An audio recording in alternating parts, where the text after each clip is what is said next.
Welcome, everybody. I'm Karen Altfest, and I'm delighted to almost see you here today. I know you're there, and I'm looking forward to your input and your questions as we go along. I love the title our speaker, Jessie Jamar, came up with, Table for One, Please, because I think it's so evocative of the situation for women on their own and what they're facing every day.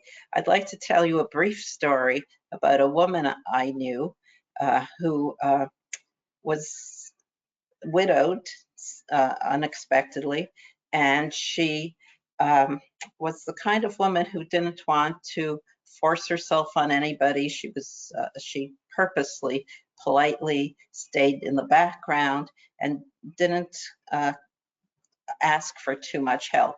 As a matter of fact, I thought she asked for too little help from her friends who volunteered, and she said, "Oh no, fine, I'll be fine." So she was a nice woman, very nice woman. She's no longer living, and she got us a lot of invitations when her husband died to lunches. Her women friends would say to her, "Why don't we have lunch at this restaurant? Are you free for lunch next week? Let's go to lunch." And she, after a while, she said to me, "Everybody's inviting me for lunch, but it's nights when I feel loneliest." And she started to say to people, "You know what? I'm not free for lunch that day, but I am free for dinner." And I was very, very proud of her because that was a big leap for her. And she did get a lot of dinner invitations and had a lot of interesting evenings. So now let me introduce our speaker, Jessie Jamar. Jessie Jamar is an attorney at Schlesinger Lazetera Auchincloss LLP, which is a law firm not that far from our own offices. And she specializes in trusts and estates.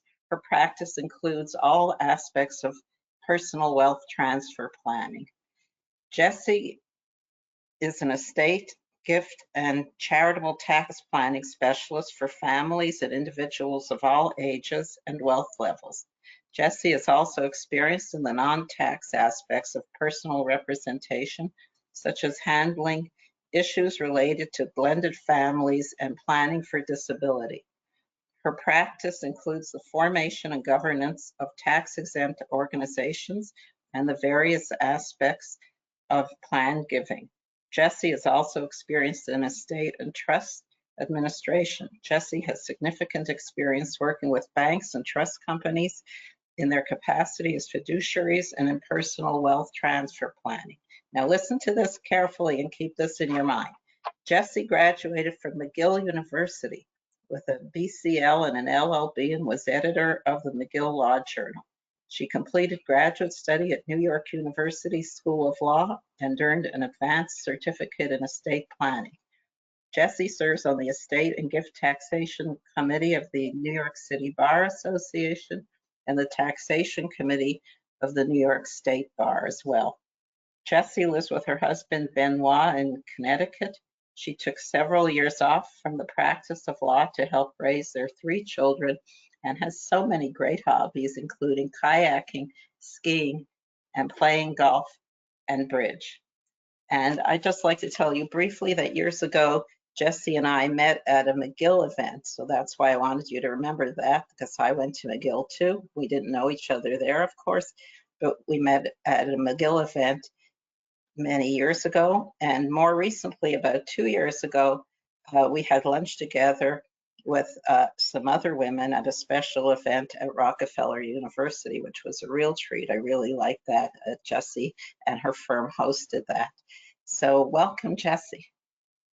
Thank you, Karen, and thank you very much for inviting me to speak on this webinar. Hello, everyone.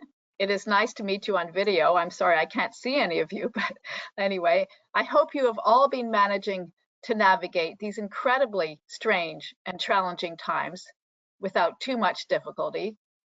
And for those of you who have recently lost a spouse, I'm very sorry for your loss. This presentation looks at 4 topics. As you can see on the agenda, administrative matters.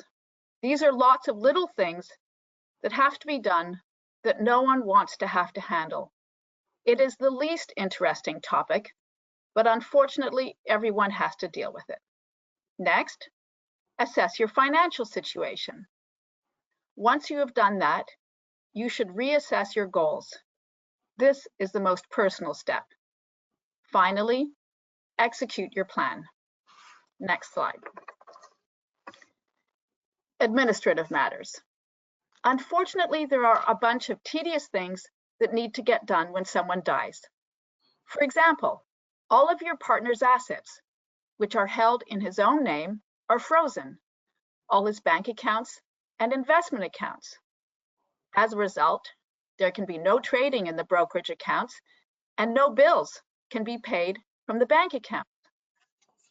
However, if you have a joint bank account, it's not frozen because it goes automatically to you on your partner's death.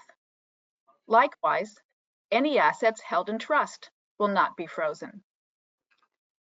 In any event, to unfreeze the assets, an executor must be appointed by the court. Therefore, one of the first steps to take when someone dies is to probate his will. This means that your partner's original will must be filed in court. His heirs and the beneficiaries of his will are given notice, and the court is asked to appoint the executor. If any trusts are created under your partner's will, the court is also asked to appoint the trustees of the trusts. Normally, this is all handled by a legal assistant or a very junior lawyer at an estate planning law firm. As the surviving spouse, you may well be the executor named in your partner's will. But what does an executor do? The executor is responsible for distributing your partner's assets in accordance with the terms of his will. So one of the first steps to take is to figure out what assets your partner had and where they are located. Do you have copies of all your partner's statements? These include statements for investment accounts, bank accounts, retirement plans. Did your partner have a financial advisor who can help you sort through his financial assets? Did your partner have any business interests? Did he own your residence, an apartment, or vacation home? Did your partner have a safe deposit box? Are you art collectors? Did your partner have a stamp collection, coin collection, or rare books? I should mention that New York State holds over $16 billion of unclaimed property. If no one knows about an account when someone dies, it may be turned over to the state after there has been no activity in the account for some time.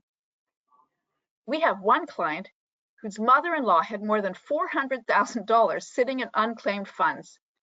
She had died many years before the funds were discovered. It shows us all how important it is to keep good records and to make sure that a family member knows where to find them. The executor is also responsible for filing both income and estate tax returns and paying any taxes which are due. If most of your partner's assets are going to you, you will most likely not have to pay any estate tax because of the marital deduction. However, you may still want to file an estate tax return to claim your partner's unused exemption amount. You should talk to your tax advisor about all this. I will talk more about the estate tax later. As soon as the executor is appointed, she should open a bank account in the name of the estate to pay the bills. Good records should be kept of all bills paid, as any expenses may be deducted on income or estate tax returns. Next step, if your partner had any life insurance policies, you should contact the insurance company to claim the proceeds. You will need a copy of your partner's death certificate to send to the insurance company. If your partner had a retirement plan, such as an IRA or a 401k, or an employer-sponsored plan, you should claim your benefits and discuss with your tax advisor the options you may have. You will probably want to roll over the retirement plan into your own account. This is called a spousal rollover. You may be entitled to Social Security payments as a widow. You can contact the Social Security Administration and find out how much you will be receiving. The last of these annoying administrative matters I'm going to mention today is retitling the assets.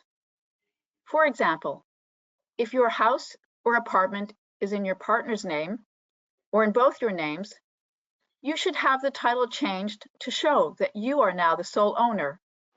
You will need a copy of your partner's death certificate to do this. Although it is not absolutely necessary to change the title of your residence if it is in your joint names, as under New York law, it is now officially yours, it is generally more efficient to do it now rather than to wait until you sell the residence. However, if you join a co-op, managing agents can make it unduly complicated and expensive to change the title. So you may want to wait until you have to actually change it to go through that process. You should also change the title on any joint bank accounts or investment accounts. You could ask your bank or financial advisor to change the account names to your name only and to replace your partner's Social Security number with your Social Security number. While you are working on retitling assets, you should look at the bills you and your partner have been paying. If any bills were addressed to your partner, such as rent on your apartment or property tax or utilities, you should contact the company issuing the bills and ask them to send the bills to you instead of to your deceased partner. Next slide. My next topic is assessing your financial situation. Make a list of your assets. This includes your residences, bank accounts, investment accounts, retirement plans, and any business interests. And of course, if you are an art collector, your art. Another important step is determining your budget. Estimate your annual income. A financial advisor may be able to help you with this. Next, figure out your expenses. These include fixed expenses, such as your rent, if you rent a home, or if you own a co-op, the maintenance on your co-op, property taxes, utility bills. Then, of course, there are expenses for buying food, eating out, going to the theater, unfortunately not something any of us are doing these days, going on vacation. I call this category of expenses your discretionary expenses. An important category of expenses is medical care. Your healthcare costs may increase as the years go by. You may need more help at home, or you may move to an assisted living facility. Be careful not to underestimate these expenses. You should discuss with your financial advisor how your portfolio is invested and the risk level of your investment strategy. You can also ask your financial advisor to help you adjust the amount of money you receive monthly to meet your financial needs. Karen, do you have some thoughts on this subject? Yeah, I absolutely do. I think that one of the questions I get a lot from women is, you know, the risk level reflected my husband or my late partner, and it doesn't reflect me. I'm far more conservative. That's typically what they say. So make sure that this is the risk level that you're comfortable with. You don't have to continue with it. You could have one that's better for you. And make sure your spouse's risk is what you want to continue going forward with. And if you get some new money, say from an insurance payment, make sure that you're distributing that in the right ways in your portfolio and not throwing it out of whack. So it is a good time to look at the risk and make sure it's what you want to go forward with. Right. Next slide. Once you have an idea of your income and your expenses and have developed a budget, you begin to reassess your goals. Do you want to stay in your own home, or do you want to downsize? Is it too big for just you, or do you like having the space and the extra room for family and friends to visit? Do you have a vacation home that your children enjoy too?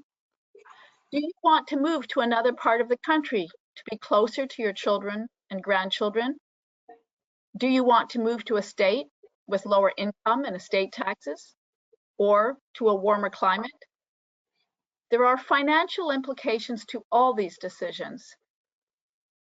These are big picture questions which may take some time to answer. My advice is, don't rush into any decisions. Let some time pass before you decide whether to sell a home. Next slide. Karen, do you have some stories to share on this topic? Yes, I do. I'll tell you about a client we had, still have, who who spouse passed away and decided she wanted to start anew. So she immediately, very quickly sold her New York apartment, which was desirable and it sold very fast. And she moved to a state where she thought it was very, very pretty. It was a place she wanted to be. And she pictured herself, she was a great gardener, and she pictured herself living there, gardening, meeting people, enjoying the life there. Well, it wasn't like the picture she had seen of it. First of all, it was a much colder state than she lived in, even in New York. And she couldn't garden. She moved there in the winter and there was no gardening to be had.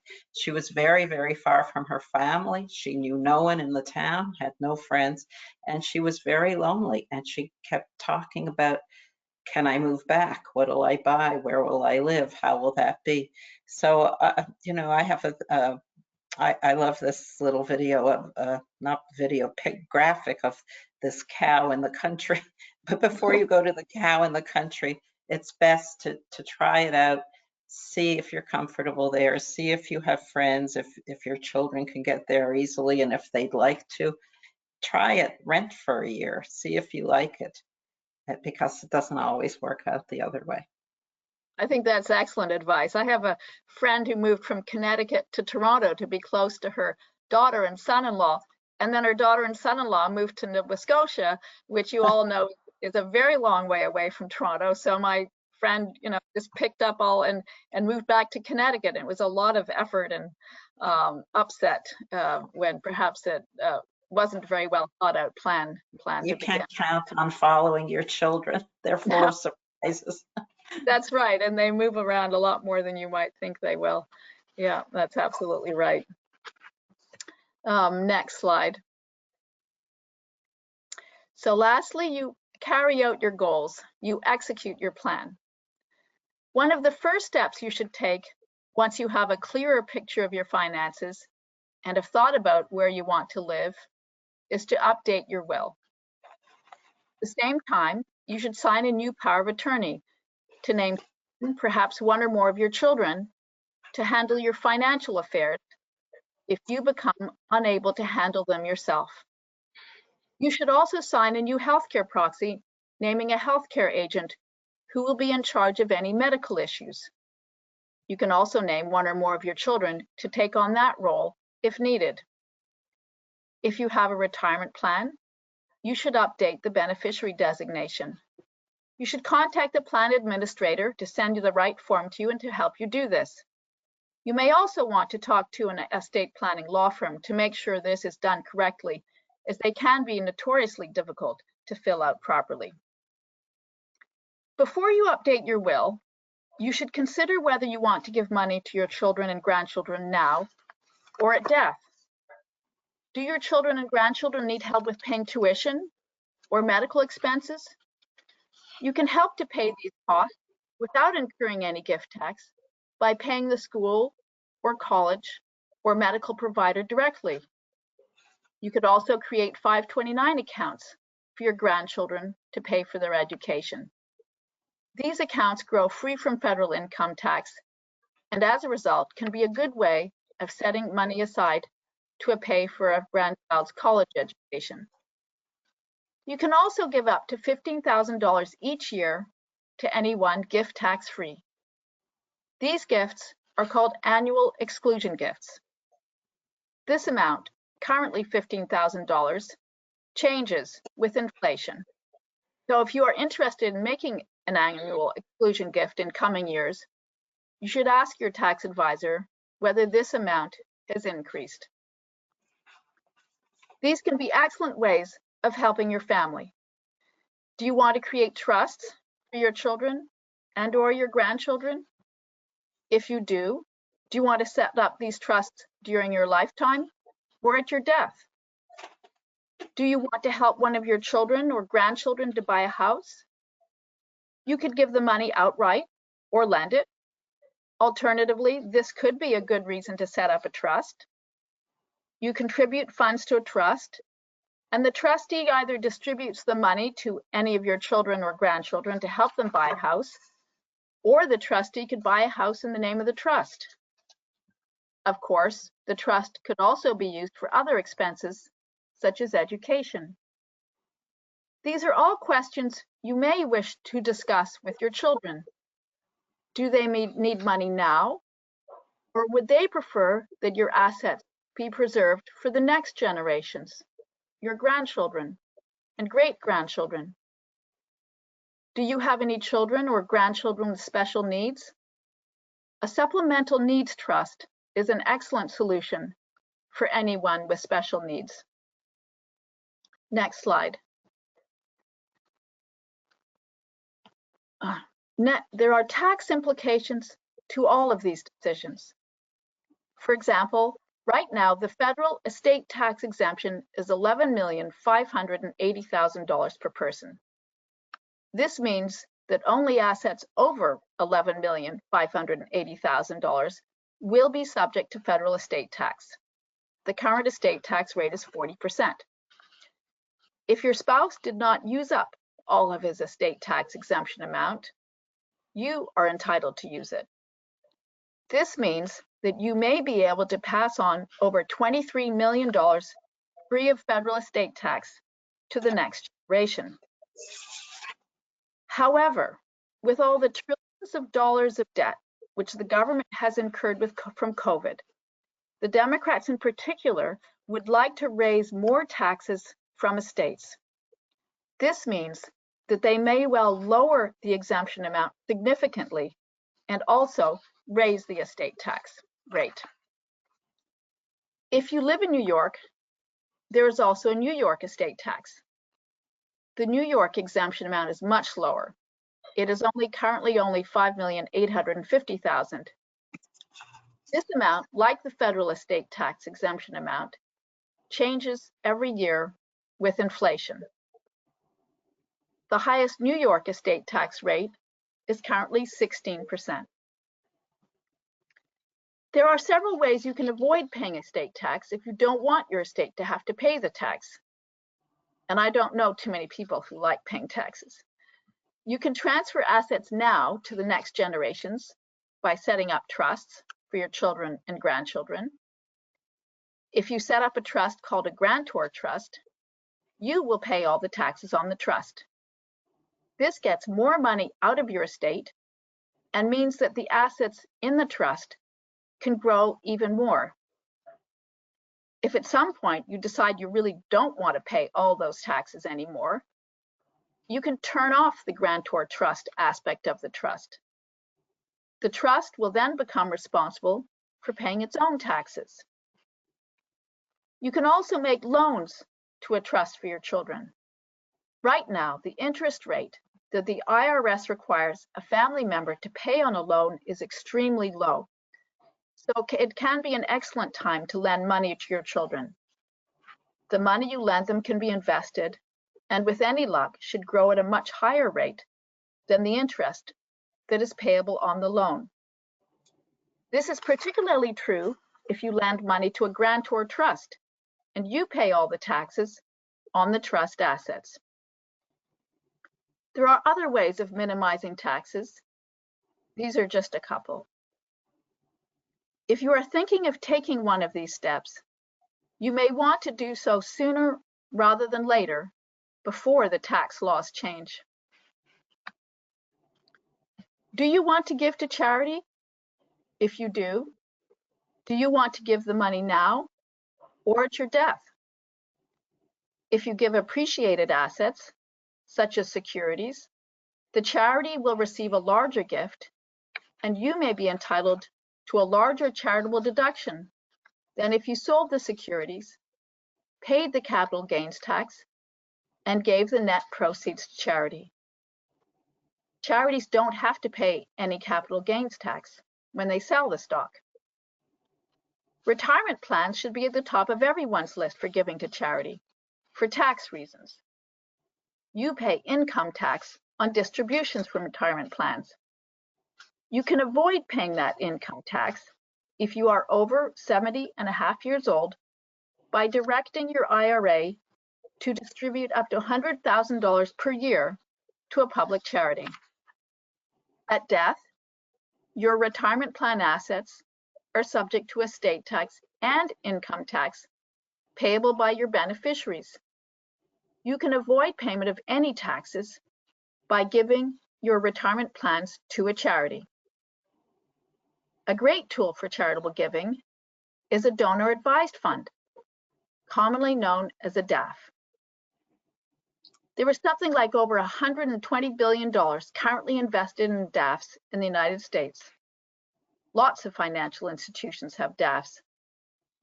You set up a DAF account with the financial institution of your choice, transfer funds to the account, then, when you are ready, you direct the DAF to distribute X number of dollars to the charity of your choice.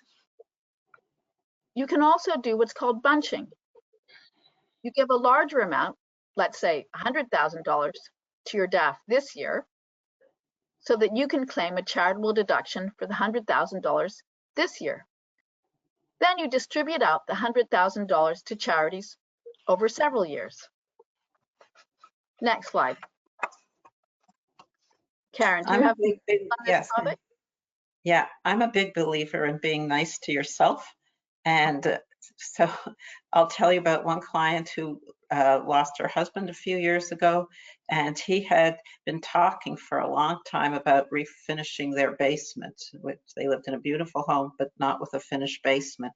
And this particular woman felt that she had to carry out her husband's wishes, and she thought that was a way of honoring him. And she spent tens of thousands of dollars to refinish this basement.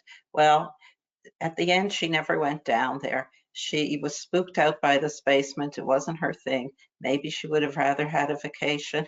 Maybe she would have rather gone to the opera.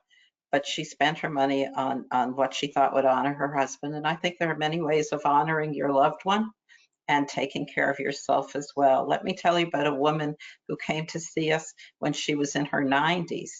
And she came in with her children who are very protective of her, and they were in their 50s. And she was very afraid to spend money. And they said to us, the children did, tell her it's okay, she can spend her money. And I said to her, what's the money for? And she said to me, the money is for my old age.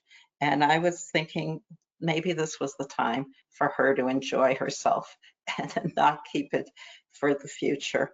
And she had enough money in case she needed medical help and to enjoy herself a little bit as well. So think about what will make you happy long term. Think about what will make you more comfortable than you are, and do it for yourself. I think that's excellent advice. Yes. When you lose your spouse, whether you have been married for many years or just a few, your life is turned upside down. You go from planning for two, whether it is buying a home, a car, planning a vacation, booking a table at a restaurant, or grocery shopping for dinner, to planning just for you. It may well take a long time to adjust to all these changes. These are some steps which you can take to simplify and reorder your life, and in particular to take control of your finances and your estate planning. And we've given you a page of resources for people who want to look into any of these things. There are things that we recommend, the two of us, and I think you'll find them helpful. Thank you, Jessie. That was wonderful, and you certainly gave us a lot of great ideas.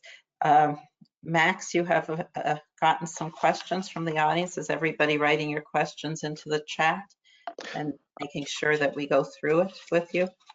Yes, Karen.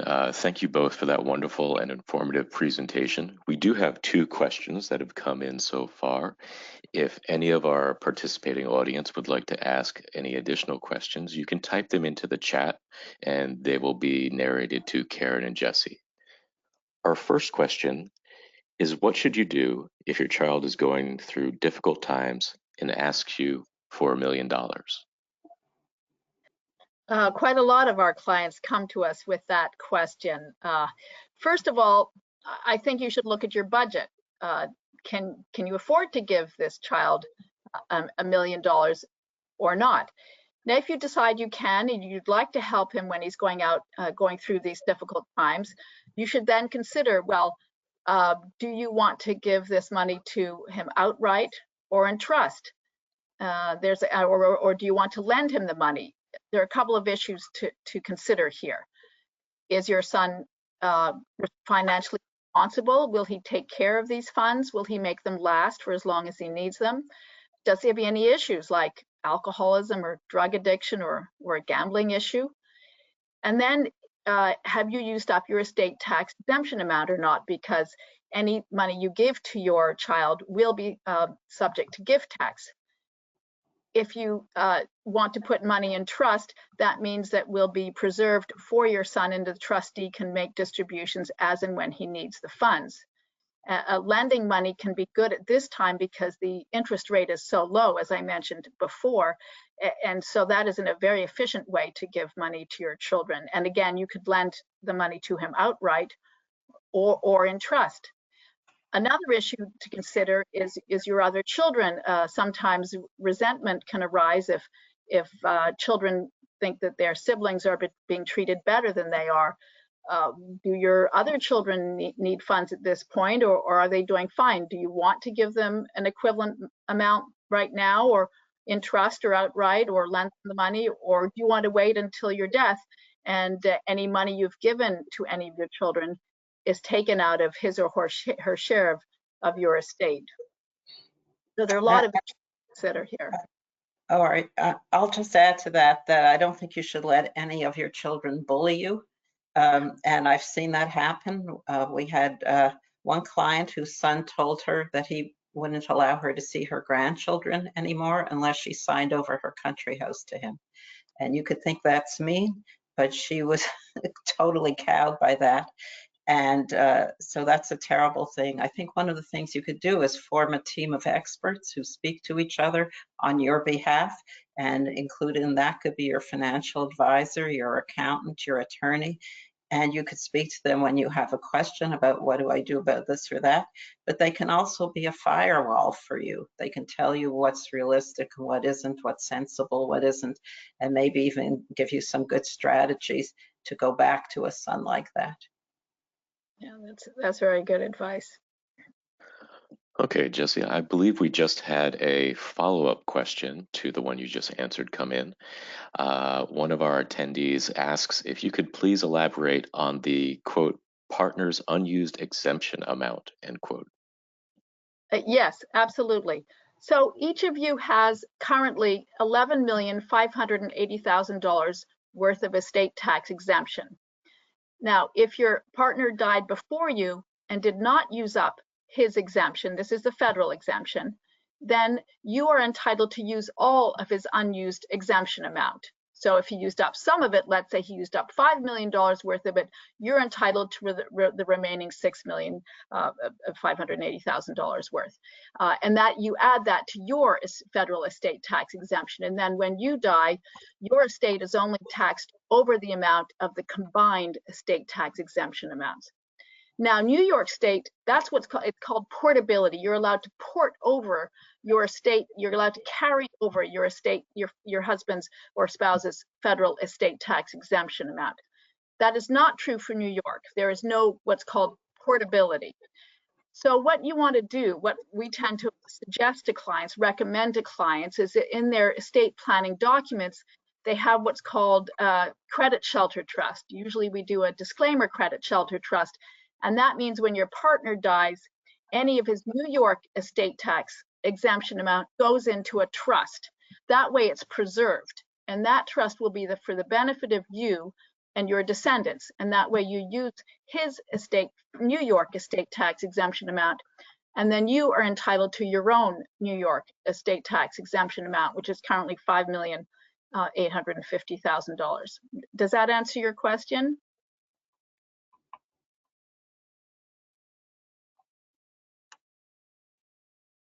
Thank you, Jessie. We have an additional question here. How do you leave assets to a child who is married to someone with children from a previous marriage? So this can be tricky. If you have a child who has his own children, and then he or she marries somebody who also has his or her own children from a previous marriage, this can be a tricky issue for you in leaving your assets to that child. Do you want to benefit just that child and your own grandchildren? If you do, you might want to leave your assets to him or her, to them in a lifetime trust. If you leave your assets to the child outright, he or she may decide to leave them to his or her spouse, and then that spouse could leave them to his children rather than your own grandchildren. This happens over and over again. So you need to decide what you want to do. And if you do decide to leave those assets in lifetime trusts for your child and grandchildren, do you want to do the same for your other children? Do you feel you need to treat all children and grandchildren equally? Or else do you decide, well, my children are adults, I will trust them to do what is best for them and their families. So these can be some tricky issues, and as Karen says, if you have a team of experts, you might want to talk to them and weigh the different factors involved here. Right, and I would add to that I think you should let your children know what you're planning to do. I don't think there should be surprises afterwards. I think, well, I'm a believer in involving the children, as I have, in decision making, and at the very minimum, keeping them informed about what you want to do. I think this will stave off a lot of problems and resentments later on. I think that's absolutely right. Yes. Okay, thank you. We have one final question that's just come in. Jessie noted that interest rates for intrafamily loans are very low. What are the best practices for carrying out an intrafamily loan? You should have a promissory note, which is signed by the person you are lending the money to, your child, for example, and you should decide when the loan should mature. You could have a specific date, and you can use the interest rate for depending on whether there's long-term, short-term, and medium-term loans. Use the appropriate interest rate. You could also provide that the loan is payable on demand, or is payable on the death of your child, or on your death. So there are a number of ways to do it, but you should definitely have a written promissory note signed by your child to whom you are lending the money. Jessie, I have one question, and you have talked a little bit about what the Democrats might do if they come into power, and I think people are very concerned that on November 4th things will change. But first of all, they couldn't possibly change for a few months after that, later in January, and some presidents and things won't even move that quickly, and so we may have more time than we think. But what rules are you looking at that might possibly change after the election? We won't hold you to it. Yes, well, you never know what exactly is going to happen. Know. No, and it depends a little bit whether the Democrats take the presidency as well as the Senate. And that could make a good point too. Yes. Yes. But in any event, certainly the estate tax exemption amount, as you may know, the Trump administration doubled the federal estate tax exemption amount, and certainly the Democrats are planning to lower that estate tax exemption amount, and they may well raise the estate taxes rate as well. And then they're also looking, one thing, if you have an asset that has a low basis, it's often a good idea to hold it until your death. because then your children get a step up in basis to the value on the date of your death. So that means no capital gains tax paid if they then turn around and sell that asset.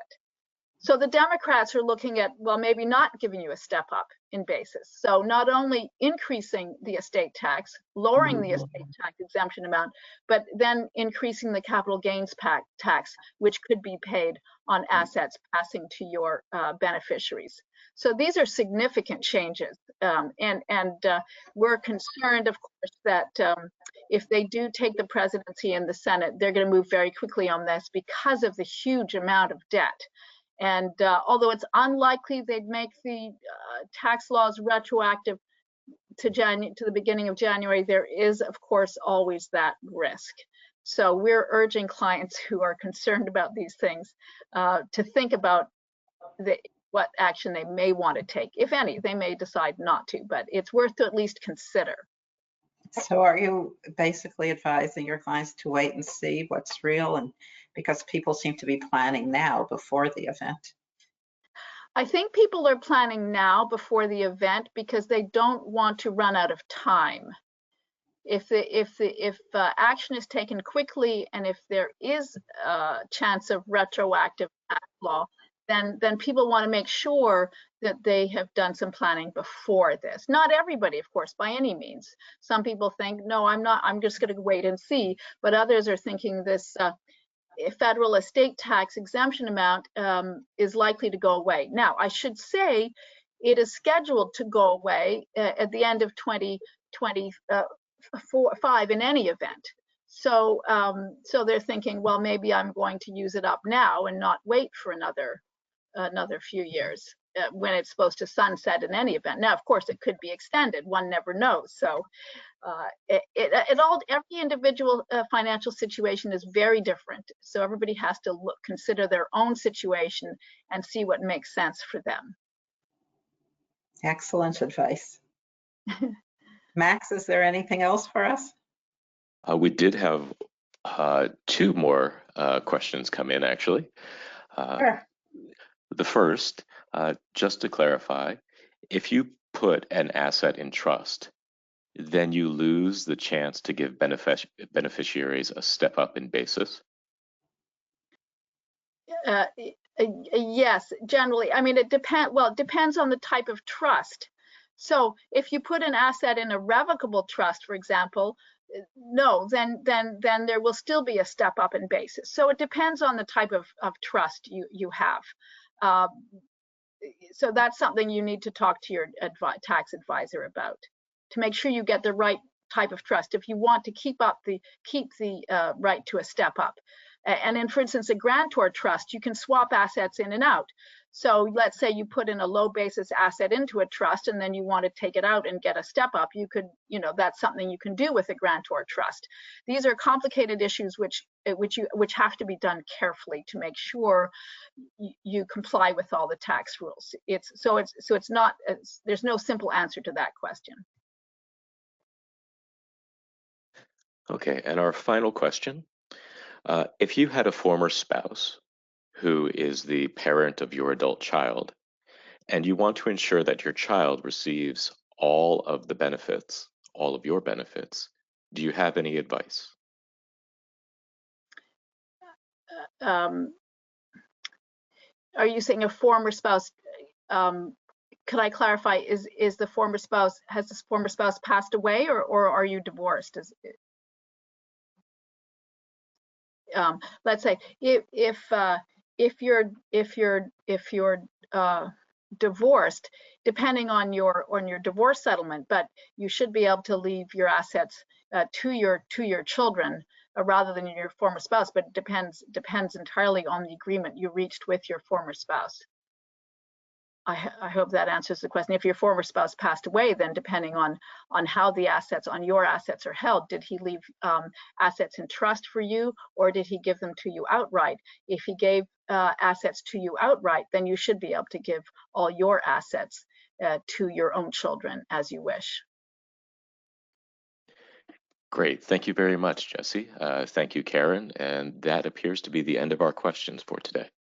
And thanks to everybody who called in today. Thank you for tuning in. I think you know where to reach your Altfest advisor if you have more questions, and you'll be able to reach Jessie too. So if you think of a question at 2 a.m., you'll know where to reach us. Thanks to everybody. Okay. Thank you all.